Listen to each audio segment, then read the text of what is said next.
नमस्कार दोस्तों, शास्त्र ज्ञान में आपका स्वागत है। मैं बहुत खुश हूँ कि आप आज हमारे साथ हैं। अगर आपने अभी तक चैनल को सब्सक्राइब नहीं किया है तो जल्दी से करें ताकि आप हमारे सबसे नवीन अपडेट्स को मिस न करें। मैं यह कहना चाहता हूँ कि आप सभी का धन्यवाद करता हूँ जो इस समृद्धि भरे समुदाय का हिस्सा बने हैं। आपका समर्थन हमारे लिए अत्यंत महत्वपूर्ण है और यही हमारे चैनल को मजबूती देता है। बिना और कुछ कहे चलिए शुरू करते हैं। ब्रह्मा पुराण ग्रंथ का आज 42वां दिवस है, लेकिन इससे पहले इस वीडियो को लाइक करना न भूलें और नीचे अपनी राय देने के लिए कमेंट करें। मुझे आपसे बात करना बहुत पसंद है और यह वाकई मेरे चैनल को एक जीवंत अवस्था का स्थान बनाता है। तो बिना किसी देरी के चलिए शुरू करते हैं। पिछले वीडियो में हमने देखा राजा इंद्रद्युम्न के द्वारा अश्वमेध यज्ञ तथा पुरुषोत्तम प्रासाद निर्माण का कार्य। आज देखिए राजा इंद्रद्युम्न के द्वारा भगवान श्री विष्णु की स्तुति। ब्रह्मा जी कहते हैं, अश्वमेध यज्ञ के अनुष्ठान और प्रासाद निर्माण का कार्य पूर्ण हो जाने पर राजा इंद्रद्युम्न के मन में दिन रात प्रतिमा के लिए चिंता रहने लगी। वे सोचने लगे, कौन सा उपाय करूं जिससे सृष्टि पालन और संहार करने वाले लोक पावन भगवान पुरुषोत्तम का मुझे दर्शन हो। इसी चिंता में निमग्न रहने के कारण उन्हें न रात में नींद आती न दिन में। ये न तो भांति भांति के भोग भोगते और न स्नान एवं श्रृंगार ही करते थे। वाद्य, सुगंध, संगीत, अंगराग, इंद्रनील, महानील, पद्मराग, सोना, चांदी, हीरा, स्फटिक आदि मणिया, राग, अर्थ, काम, वन्य पदार्थ अथवा दिव्य वस्तुओं से भी उनके मन को संतोष नहीं होता था। पत्थर, मिट्टी और लकड़ी में से इस पृथ्वी पर सर्वोत्तम वस्तु कौन है? किससे भगवान विष्णु की प्रतिमा का निर्माण ठीक हो सकता है? इस प्रकार की चिंता में पड़े पड़े उन्होंने 5 रात्र को विधि से भगवान पुरुषोत्तम का पूजन किया और अंत में इस प्रकार स्तवन आरंभ किया। वासुदेव, आपको नमस्कार है, आप मोक्ष के कारण हैं। आपको मेरा नमस्कार है। संपूर्ण लोकों के स्वामी परमेश्वर, आप इस जन्म मृत्यु रूपी संसार सागर से मेरा उद्धार कीजिए। पुरुषोत्तम, आपका स्वरूप निर्मल आकाश के समान है। आपको नमस्कार है। सबको अपनी ओर खींचने वाले संकर्षण, आपको प्रणाम है। धरणीधर, आप मेरी रक्षा कीजिए। हेमगर्भ, शालग्राम शिला किसी आभा वाले प्रभु, आपको नमस्कार है। मकर ध्वज, आपको प्रणाम है। प्रतिकांत, आपको नमस्कार है। शंबरासुर का संहार करने वाले प्रद्युम्न, आप मेरी रक्षा कीजिए। भगवन, आपका श्रीअंग अंजन के समान श्याम है। भक्त वत्सल, आपको नमस्कार है। अनिरुद्ध, आपको प्रणाम है। आप मेरी रक्षा करें और वरदायक बने। संपूर्ण देवताओं के निवास स्थान, आपको नमस्कार है। देवप्रिय, आपको प्रणाम है। नारायण, आपको नमस्कार है।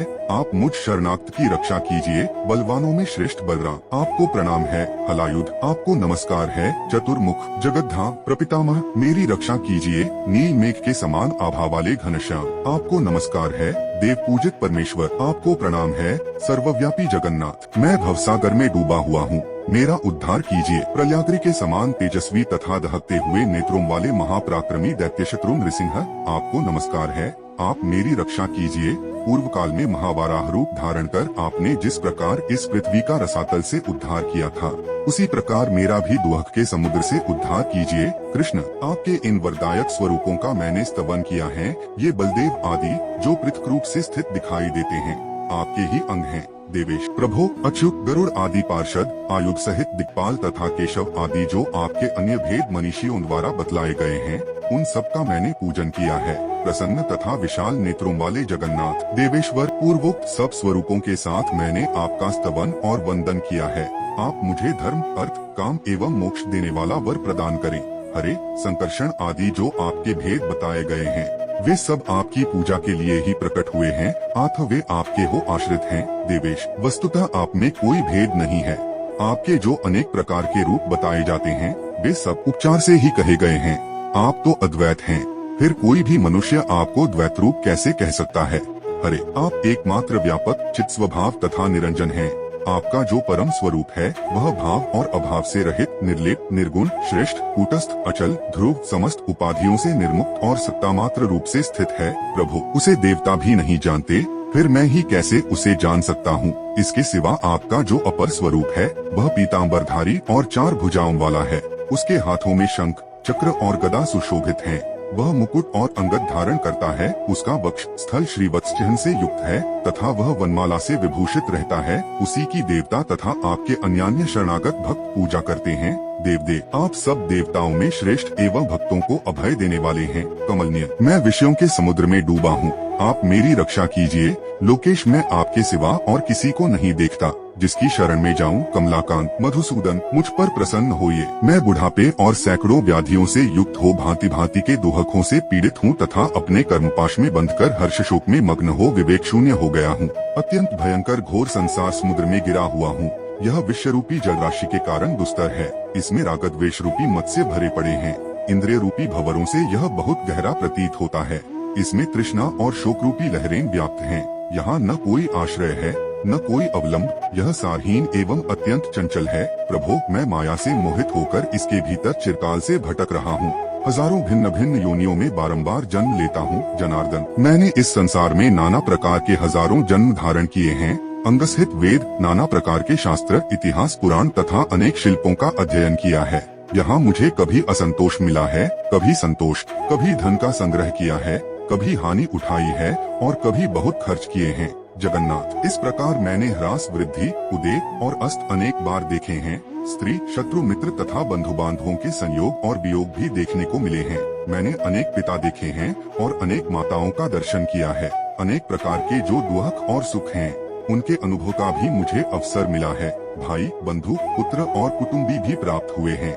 विष्ठा और मूत्र की कीच से भरे हुए स्त्रियों के गर्भाशय में भी मैंने निवास किया है। प्रभु गर्भवास में जो महान दुहक होता है, उसका भी मैंने अनुभव किया है। बाल्यावस्था, युवावस्था और वृद्धावस्था में जो अनेक प्रकार के दुहक होते हैं, उनसे भी मैं वंचित नहीं रहा। मृत्यु के समय यमलोक के मार्ग में तथा यमराज के घर में जो दुहक प्राप्त होते हैं, उनको तथा नरकों में होने वाली यातनाओं को भी मैंने भोगा है। कृमि, कीट, वृक्ष, हाथी, घोड़े, मृग, पक्षी, भैंसे, ऊंट, गाय तथा अन्य वनवासी जंतुओं की योनि में मुझे जन्म लेना पड़ा है। समस्त विजातियों और शूद्रों के यहाँ भी मेरा जन्म हुआ है।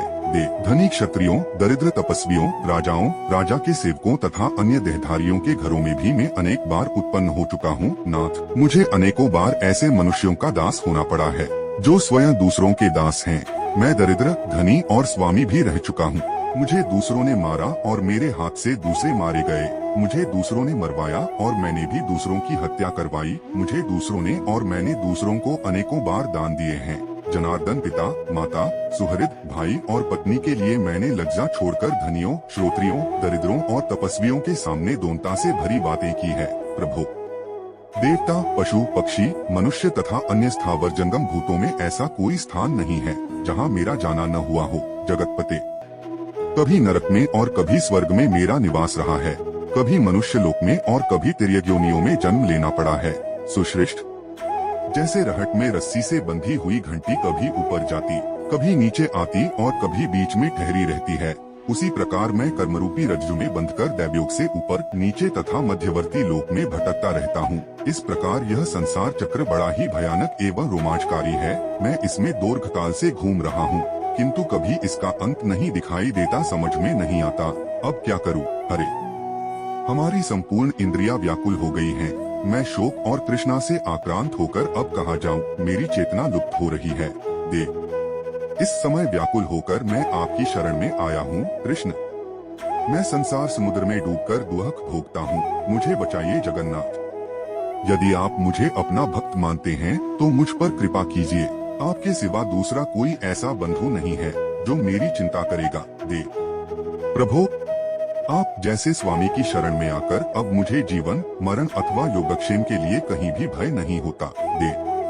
जो नराधम आपकी विधि पूर्वक पूजा नहीं करते, उनकी इस संसार बंधन से मुक्ति एवं सद्गति कैसे हो सकती है? जगदाधार भगवान केशव में जिनकी भक्ति नहीं होती, उनके कुल, शील, विद्या और जीवन से क्या लाभ है?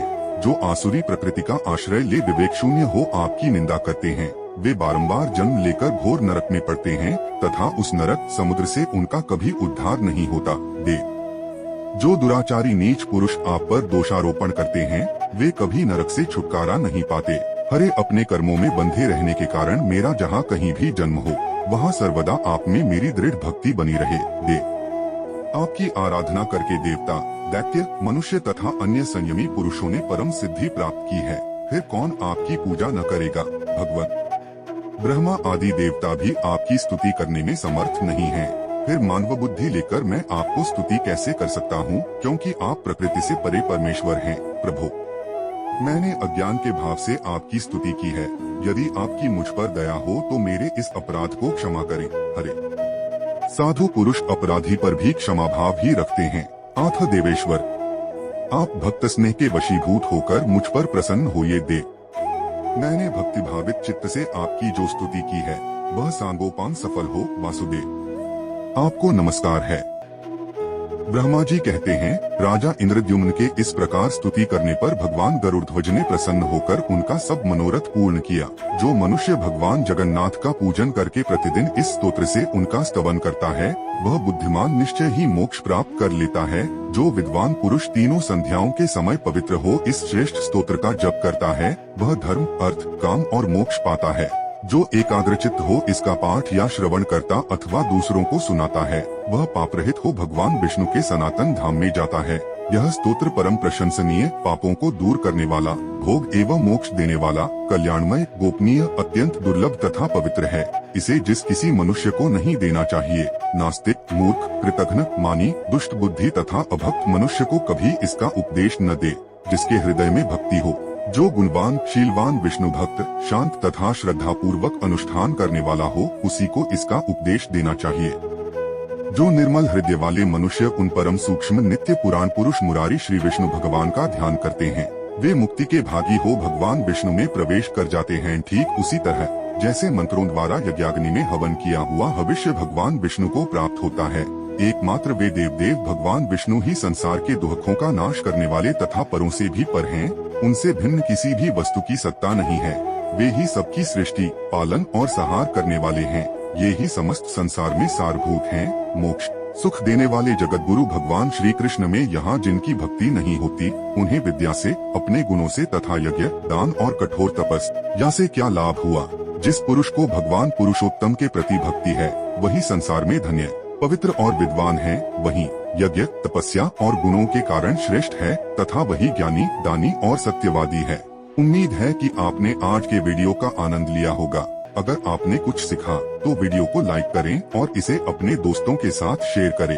अगर आपने अभी तक सब्सक्राइब नहीं किया है तो जल्दी से करें और हमारे शास्त्र ज्ञान समुदाय में शामिल हों। हम हर रोज हमारे शास्त्रों के रोचक वीडियो में कुछ न कुछ सीखते हैं और मुझे आपको इस सफल यात्रा में साथी बनाकर खुशी होगी। आपने मेरे साथ यह समय बिताया। आपका समर्थन हमारे चैनल की धड़कन है और मैं हर एक आपके लिए बनाए गए वीडियो में यही प्राप्त करना चाहता हूँ। मिलते हैं अगले वीडियो में, तब तक के लिए जय श्री राम, जय श्री कृष्ण, हर हर महादेव, जय बजरंग बली।